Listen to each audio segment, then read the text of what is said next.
Hello. Today, in two videos, we're going to talk about alliances and alliance theory. The first video is going to go over many of the theories and concepts that you've already discussed in previous lessons, and that you have, or many of you have used in your assignments. But it is worth going over them again in some more detail.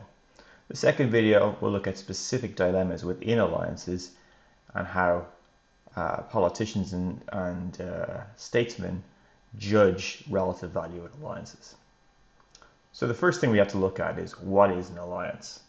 Now, there are many different theories or statements about this.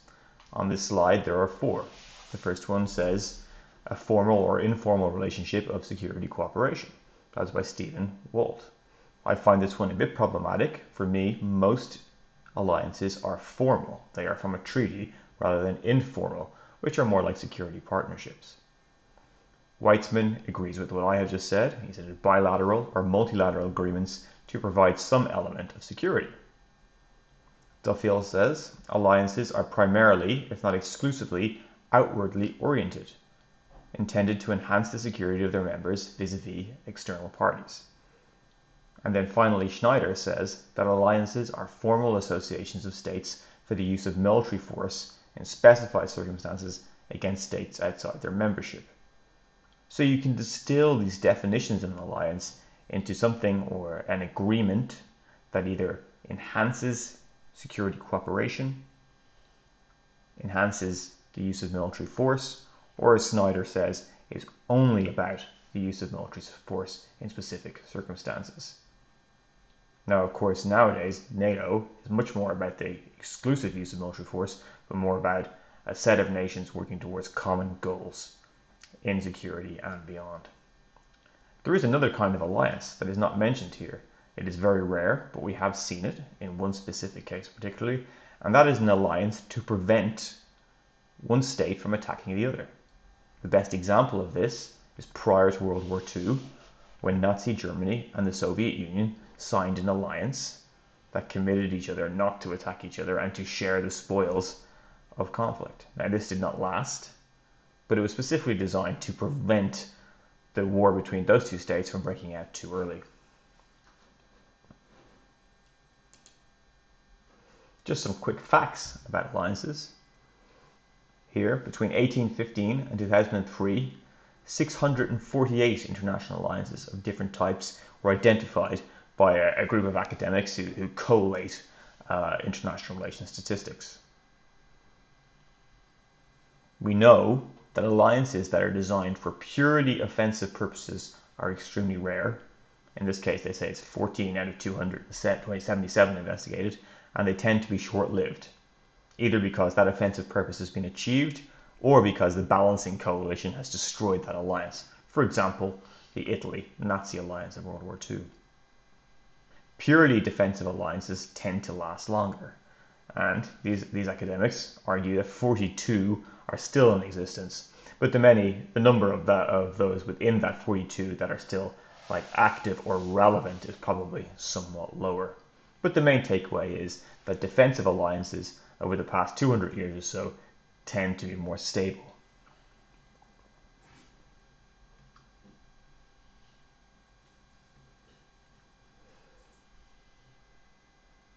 Now, Stephen Walt, one of the top academics on alliances, argued that alliances are most commonly viewed as a response to threat. But the question is, what is the response? Now, in this slide, we talk about response 1, to balance. Now, usually, this is forming an alliance to prevent stronger powers from achieving hegemony or hegemony. Usually what that means is that a number of weaker powers ally together to prevent one larger power from dominating them. We know that allying with a group of weaker powers is much safer than allying with one stronger power.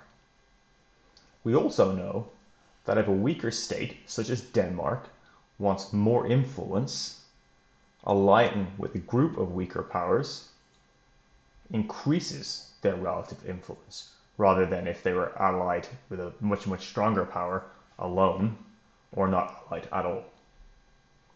Arguably, even within NATO, despite the fact that the US is the dominant power in the world, the fact that so many smaller allies are in NATO increases their relative influence. Winston Churchill, when writing about the UK's alliance policy, argued that for 400 years the foreign policy of England has been to oppose the strongest, most dominant, most aggressive power in Europe. He said England had always taken the harder course and joined with the less strong powers to defeat the continental tyrant. So what he's talking about there is England, in multiple occasions, allying with weaker European powers to prevent one power from dominating. Now, what is not on this slide is what we call balance against threat. This is actually Stephen Walt's idea. Instead of balancing against power, what most states actually do is balance against threat. And he uses an example of Nazi Germany as an example. Nazi Germany was weaker than the combined allies against it, but it was a much more aggressive power. So he says, instead of looking at power as the only determinant of balancing, we have to look at how powers act. That includes how much power a state has, but also the proximity to other states, the capabilities of that power, the capabilities of the other states, and the intentions of the potentially aggressive power. So he argues that in the real world, balancing is much more complex than just about relative power, but also it is about how threatening powers are.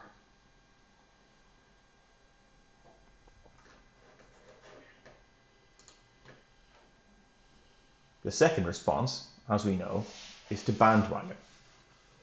Now that means to ally with the stronger power.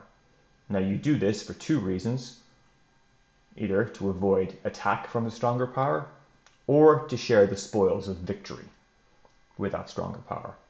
We also know that this is an extremely high-risk strategy. If it is so high risk, why do states do it? States bandwagon usually when they are extremely weak. States bandwagon when they have no allies. Or states bandwagon when they fear a loss or a significant loss. Now, some good examples of bandwagoning would be arguably the Philippines now is rejecting the US as an ally, arguing they are no longer reliable and cannot protect them, and instead is seeking to bandwagon with China. Now, some would argue that this is just the preference of the current Philippine president, but others would argue that this has been long in the works. Equally, Italy, prior to World War II, bandwagoned with Nazi Germany in the hope of sharing the spoils of victory, i.e. the deal was Italy could, expand its territory in Africa and other areas and therefore help out Nazi Germany in the process. You can make an argument that much of the US policy in Asia, for example, during the Cold War, was a fear that certain states would bandwagon against them, or bandwagon with the Soviet Union against the United States. And so fighting in Vietnam was partly because they wanted to show credibility and to show that there was someone there who could prevent or would protect states from the aggressive, stronger power.